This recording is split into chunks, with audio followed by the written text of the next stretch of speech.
They had never felt the sun, not once in their lives, not as cubs, not as young bears, not as adults. For every single day of their existence, and for some of them, that meant years of endless, crushing sameness. They had known only one thing: a metal cage, barely large enough to turn around in, at an illegal bile farm hidden deep in Southeast Asia. 27 moon bears, all taken from the wild as piney cubs, all stolen before they ever learned what it meant to be a bear, and not one of them had ever touched grass. If this story speaks to you, please subscribe to Last Chance Rescue.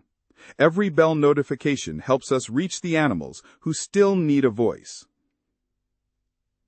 Moon bears, you might know them by another name, Asiatic black bears, or by that distinctive white crescent on their chest that looks like the slice of a rising moon.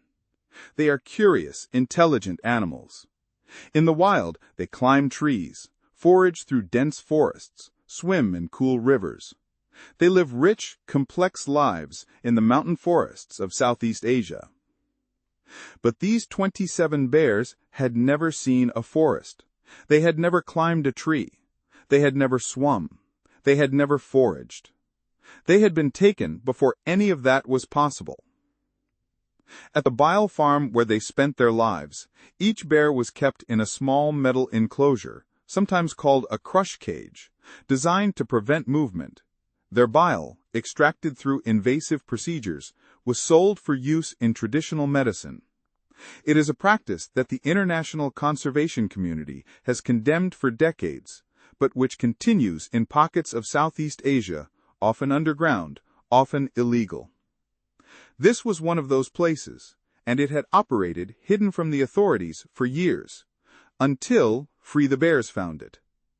Free the Bears is an Australian-founded organization that has been working across Southeast Asia for more than 2 decades. Their mission is simple but enormous: to protect and care for bears wherever they are threatened. They run sanctuaries in Laos, Cambodia, Vietnam, and India. They work with governments, with local communities, with law enforcement. They go into places others cannot reach.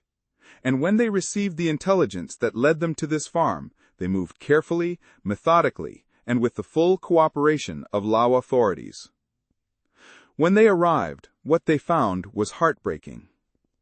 27 bears, cage after cage, each animal wearing years of confinement in their posture, in their eyes, in the way they stood without moving, because there was nowhere to go. The rescue team immediately began the work of assessing each bear. Veterinarians checked their health, their weight, their wounds. Each bear was sedated safely and loaded into a transport crate.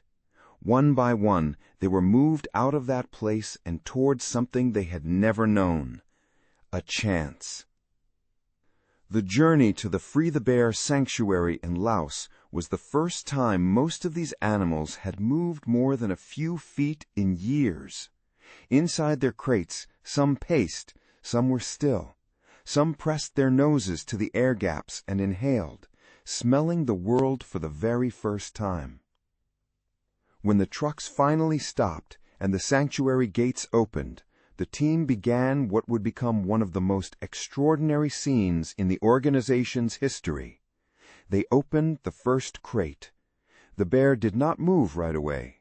She stood at the threshold, looking out at a space she could not comprehend. No bars in front of her, no bars to the left, no bars to the right. Just an open, green expanse stretching out into the trees. She stepped forward. Her paw touched grass. She pulled it back, looked down, stepped forward again. And then she stood there, completely still, as if the sensation of the earth beneath her feet was something she needed a moment to understand. She was not alone in that reaction. Bear after bear, crate after crate, each animal met the grass for the first time with the same quiet astonishment.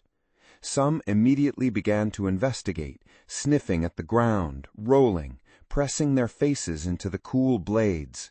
Others moved more slowly, as if they were being careful not to trust what they were feeling. Some of them found water, a pool, broad and clear, fed by a natural spring. A few bears walked to its edge, looked in, and then, for the very first time in their lives, stepped into the cool, moving water and waded. They had no idea what water felt like, but within minutes they knew, and they did not want to get out. This was, by any measure, the largest bear farm rescue ever conducted in Southeast Asia. 27 bears is not a small number.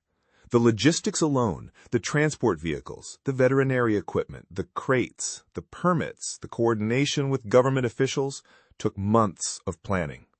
And through all of it, the team at Free the Bears understood what was at stake. Not just for these 27 animals, but for the message this rescue would send. Every bear freed from a bile farm is a bear the industry loses. Every photograph shared, every video seen, every person who watches these animals touch grass for the first time and feels something move in their chest, that is one more person who understands why this matters. The bears, for their part, are adjusting. It will take time. Some have healed faster than others. A few are still cautious, still hesitant at the edge of spaces that are simply too large to understand after years of confinement. But every day the team watches small victories. A bear who yesterday stayed near the fence, today walked to the center of the enclosure. A bear who would not touch the water last week was found yesterday sitting in it. They are learning how to be bears, slowly, at their own pace, with all the time in the world. There is something the team at Free the Bears says often because it needs to be said. These 27 bears can never go back to the wild. The years of confinement have made that impossible. They do not know how to forage, how to navigate territory, or how to survive without human care. The trauma they carry is real, even if they cannot name it. But what they have now, this sanctuary, this grass, this water, this sun, is not a consolation prize. It is a life, a real one. The life they were stolen from, given back to them in a form they can finally have. If you've watched a moon bear press her face into the grass and breathe, if you have seen a bear swim for the very first time, and understand in your body what freedom looks like, then you already know what this rescue means. And if this is the first time you are hearing about Free the Bears, I want to encourage you to find them, learn what they do, share their work, because there are more bears still waiting. Not 27, hundreds. And somewhere, right now, a crew of extraordinary people are making a plan to go get them. If you believe that matters, if you believe every animal deserves to feel the sun at least once, then please subscribe to Last Chance Rescue. Every subscriber tells us you want more stories like this one. Every notification bell means the next rescue finds a bigger audience. The bears touched grass. They waded into water. They felt the sun for the first time in their lives. That is not the end of this story. It is the beginning, and we will keep telling it until there are no more cages left.